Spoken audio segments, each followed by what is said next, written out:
Good morning, Mackie. For lunch today, we're having personal pizza, chicken and waffles, and yogurt trio. And for weather today, it's 59 for the high, 29 for the low, and it's going to be sunny. And for the moon tonight, it's waxing crescent. It's a waxing crescent, visible 11%, and age 3.11 days. And for news today, we're calling all artists and creative students. How should I come to Maxie? Get your creative juices flowing and create a picture that we can use on the cover of this year's yearbook. All picture must represent each house, have Mackie Elementary on it, have the year 2019, 2020 on it, be drawn and colored, be on the 8.5 times 11 paper. For other news, beginning chess classes. Looking for a new hobby? For you or your students? The game of chess exercises both sides of the brain, increases creativity and emotional contact.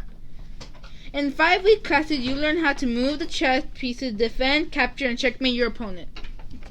Date: Thursday, November 7th, December 12th. No classes on November 28th.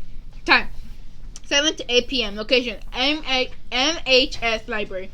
Tuition: $25 for ages 10 and old and up. Students, you can get more information in the office. It's Food Friday! Every Oreo cookie flavor ranked. Birthday cake, sour caramel Oreo thins, hot and crispy cinnamon, yum yum. Chocolate cream or chocolate cookie, Mysteria Oreo, that sounds good. Mega Star chocolate cookie, Mega Star golden cookie, chocolate cream Oreo thins. That's the original. They look so good. They smell good. And chocolate cream Oreo thins, so not the original. And today's your birthday. Yay. Happy birthday! Epic day! How old are you gonna be? I'm gonna be 11. Well, I am 11. I'm 11. Well, that's all. Have a good day, Mackie.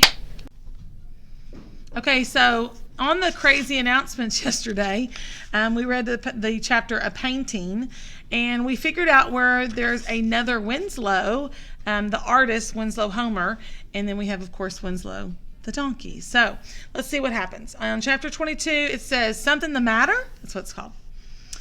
It was spring, the early days of spring, when the shock of bright green sprouting from the ground and from trees was new and cheery, and when daylight was filtered through the gauzy curtain.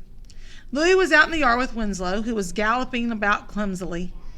And it was one of those good days when everything seemed right with the world. Nora came by, remember his friend? She said she was just out walking, which is what she always says. She appeared smaller and more vulnerable without her heavy black coat and boots and yellow hat. And as she came through the gate, she seemed worried. Something the matter? Louis asked. Nah, not really. Winslow eagerly bumped his head against her arm until Nora petted him. She smiled in spite of herself. He's so used to you now, Louis said. I think he was expecting you. He kept looking up and down the street. Aw, makes me sad. Sad? Why sad? I thought you'd be happy about that. Well, what's going to happen to him? Max said you can't keep him here much longer. He's getting too big and too loud. This wasn't a surprise to Louis. His parents had brought it up earlier in the week. Winslow was getting big, and even the makeshift pen that they added to the back of the garage did not have enough room for him. And his new loud braying was becoming annoying, not only to the neighbors, but also to Louis's parents.